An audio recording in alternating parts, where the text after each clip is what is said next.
Alright, it's CombaT-EX FP VOD, and this game is PvZ on Python, and this game I'm just going to show you guys one base SARE DT into expansion, into more base, blah blah blah, and I like to do this build occasionally. Actually, I think I'm 2-gating this game, I'm not really sure. I'm showing you guys our stats. I'm at the C rank now. This is a game a little bit old, but I think by the time I'm posting this, I'm still going to be at C rank, because, you know, I don't have time to game that much.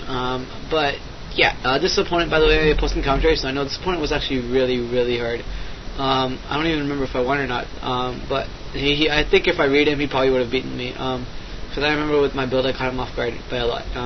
But yeah, so yeah, generally, Zergs expect Protoss players to go for a 2-gate build, and that pretty much means that if you, 2-gate, what am I talking about? They expect Protoss players to go for a Forge Fast Expand build, and then if you ever alter your build by any chance by not going for a Forge Expand, the Zergs just go, what the fuck, what just happened? And exactly like this, like, see, he's putting his attribute there because he's just assuming I'm going for a Forge Fast Expand. And if I was going for a Forge Fast Expand, then this is perfectly alright for him to do, because, well, honestly, I have no pressure on him, so his hatchery in whatever position it's in, his spawning pool, no matter how delayed it is, like, it's not like it's going to cost him the game or anything, because there's not being any pressure put on him. But if I actually do a 2-gate build, which he's totally not expecting, no Zerg player expects to put us to do a 2-gate build. Well, on this map, I guess some people expect it, but generally you don't expect Protoss to go aggressive early game. And now that I am, it's going to throw him. It's going to throw his game off guard. And generally, people become so absolute and so like narrow-minded into doing one build that they've practiced so much against that race that if their opponent does anything different than the standard, the other player is just like, fuck my life, what just happened? And that's why sometimes, occasionally, I like to put in the 1-gate SARE DT. I think I have a game recorded that I did 1-gate SARE DT, but it wasn't that good, so I decided not to post it. And yeah, I am excluding my bad games, by the way, because some games, you know, ladder or not, they're pretty bad. And what do you call it? So right now, he saw my first thought, and he saw my first thought, so he knows that I'm going a gate build order, and I shouldn't have let the hatchery go down. And it did go down, but honestly, it's not that. Sorry, Mom, I'm just going to talk a little quieter because my dad just went to sleep. But yeah, his hatchery went down, but it's not that big of a deal, because honestly, all I'm doing is waiting for. I'm just trying to pressure him. This is like a pressure build. It's not really meant for you to take the game. Like, honestly, as you can see, I'm going to go for Forge. I'm going to go for my expansion now, but this game's not really meant for you to take the game. It's just meant for you to do some harassment damage, just like I'm doing right now. And this build is like requires you to have good Zealot micro. If you do not have good Zealot micro, you're not going to go far with this build. And he kills one Zealot, but you know, I've killed like 8 Zealot Zerglings, and I've done a lot more damage to him than he's done to me. But as you can see, I'm not stopping my pressure. I force him to, like, generally I love to force my opponent to build at least one Sunken Colony. Because if you force your opponent to build one Sunken Colony, they're already behind. Because no Zerg player likes to spend one drone that early into a Sunken Colony. It's just like, I love doing that to Zerg player, because if you do that, then they pretty much are behind, like, willingly. I don't know if that's the right way to put it, but they're behind and they can't do anything about it, because they're forced, well, it's not that they're forced to, they could spend more money in Zerglings, but they generally are a lot more behind. And Sunks are a good way to, like, make sure you don't lose versus a 2-gate. But generally a 2-gate never really beats a Zerg player. It just harasses a Zerg player like I'm doing.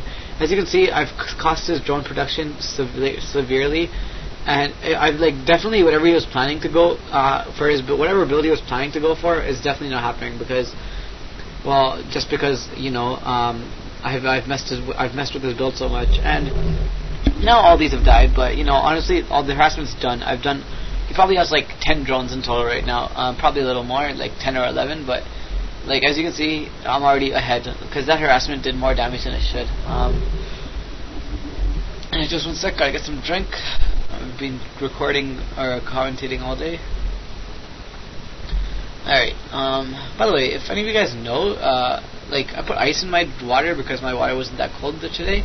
And it cracked, and this always happens, but I don't know. And we were learning about why ice cracks in water, or ice cracks in any sort of liquid, quote unquote cracks. We learned it today in chemistry, but like, I'll be honest, there's a really hot girl that sits next to me, so I was checking her out the whole period, and she was wearing this really nice, like, I don't even know what you call it, like it's like a tube top slash tank top, like, shirt underneath her sweatshirt, and obviously she took it. Okay, I'm not gonna talk about that anymore. That's not a good thing to talk about, knowing that some girls watch this too.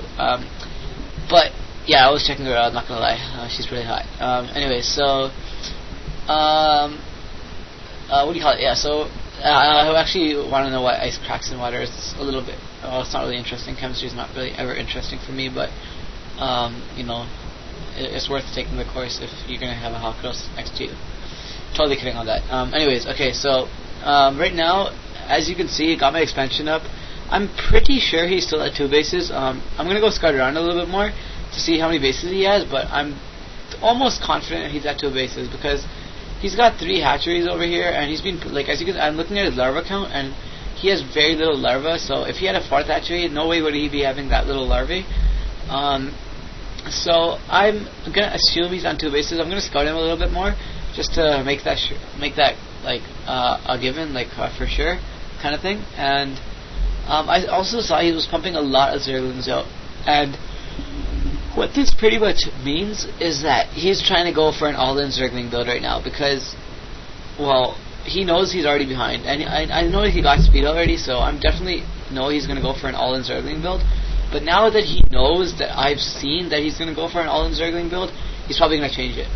You might want to rewind this video like 2 or 3 times to like hear exactly what I said there. I know it made sense, but it's just one of those things that takes like 2 or 3 times of watching a video to get it. And yeah, as you can see, I went to scout him. He wasn't really relying on me to scout him before. He was going to push him with all these zerglings, so he ran his zerglings back, but 1 second too late. So definitely, like, I'm going a little bit extra. 4 cannons plus all these odds, not really necessary. I'm just being very precautionary because I know I have a really big advantage over him right now. And once I get +1 leg, I'm going to start pushing out, and it's going to be out relatively soon. And I'm just waiting for +1 and plus leg. By the way, I said plus leg 1 or something like that.